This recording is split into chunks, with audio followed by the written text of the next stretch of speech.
know, what a great turnout. You know, there was a threat of rain, and there's no media support, so to speak.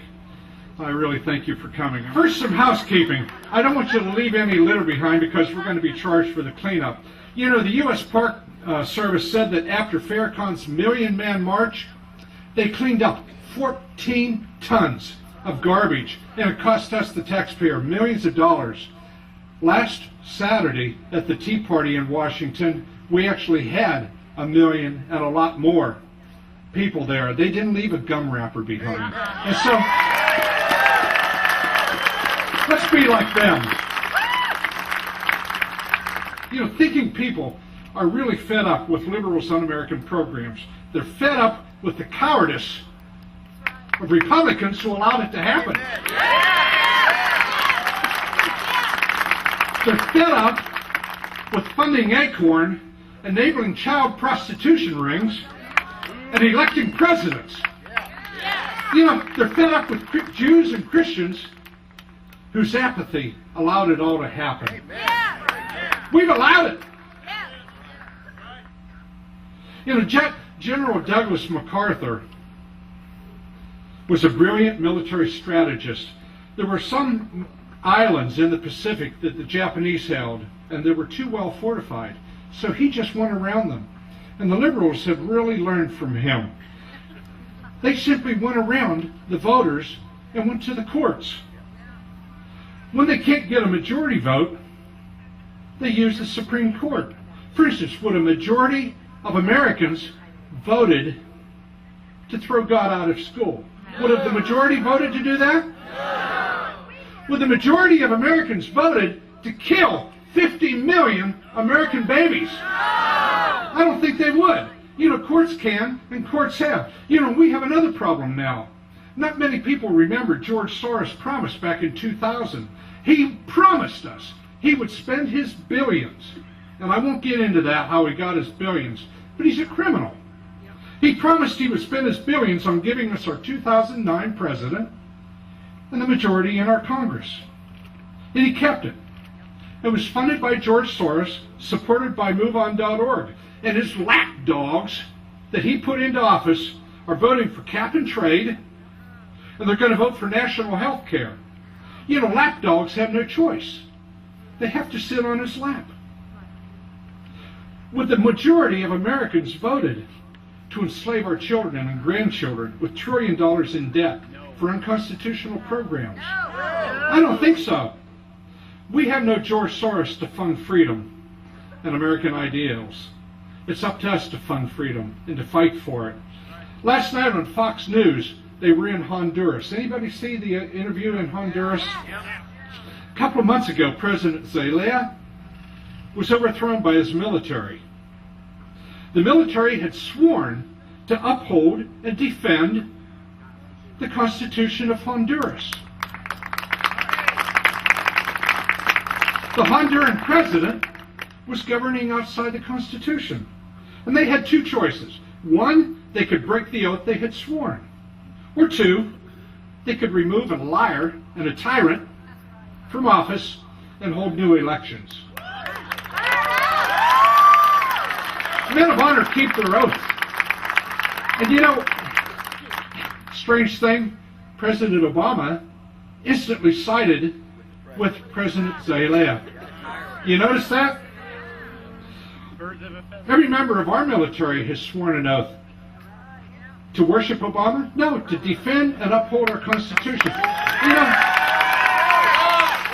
liberals are really lucky that they don't live in a country like Honduras where people take the Constitution seriously. They live in America where people don't take the Constitution seriously. In fact, most of us haven't even read it. Not in this crowd, but most of Americans. I wonder what our military is thinking about their oath just about now. You know, our liberals are really lucky. The media call us brown shirts. Well, my shirt's blue. In fact, I don't see many brown shirts here. But because we oppose government health care. For one thing, we oppose anything that's unconstitutional. And a little history lesson here for the media. Nazi, do you know what it stands for? It's an acronym. It means National Socialist Party.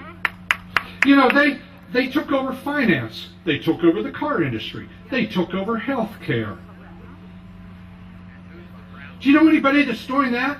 Who are the brown shirts? It's certainly not us. We're the exact opposite of what the brown shirts were.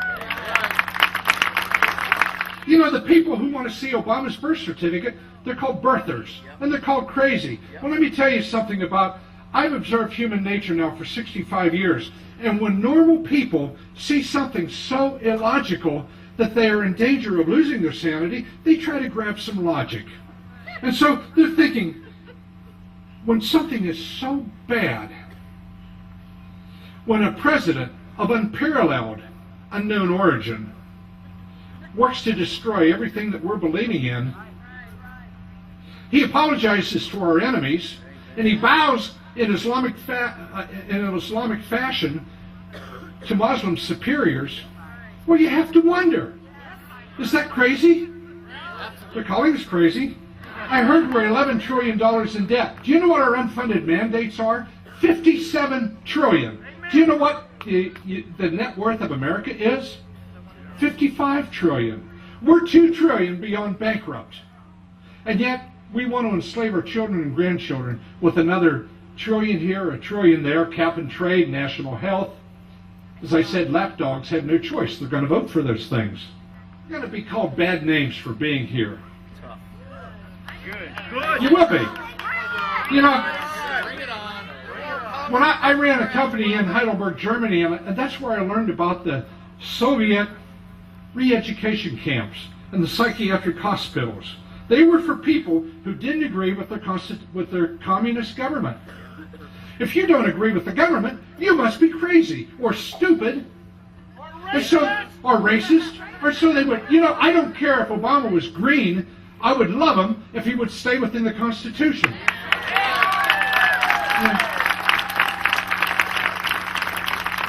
But not agreeing with the government qualified them to be put in a psychiatric hospital where they languished until they would say, communism is great.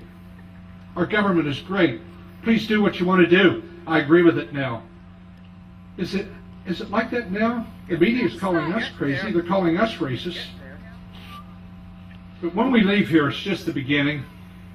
First, arm yourselves by knowing our Constitution.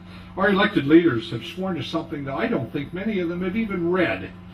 Sort of like a local congressman not reading but voting yes on cap and trade. What a wheelbarrow full he is. You know, that really makes me sick. 500 votes. Actually, it was 251 votes because of 251 people had just voted for him. For another guy, this congressman, I'm not going to even name him, wouldn't have won. And of course, as I said, he had no choice. Second, support those candidates who are going to follow the Constitution instead of winning votes by promising other people's money. You know, after a while, you run out of other people's money. I want you to sign up with Dana. There's going to be an opportunity for action alerts.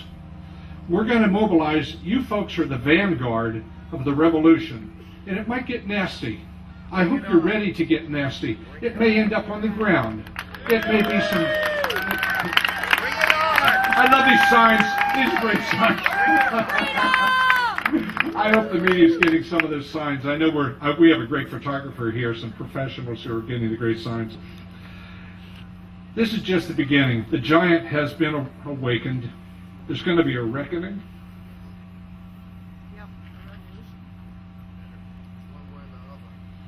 Like America has never seen. Next election, George.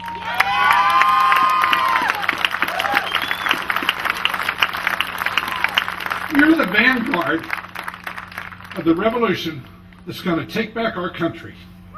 Thank you for coming.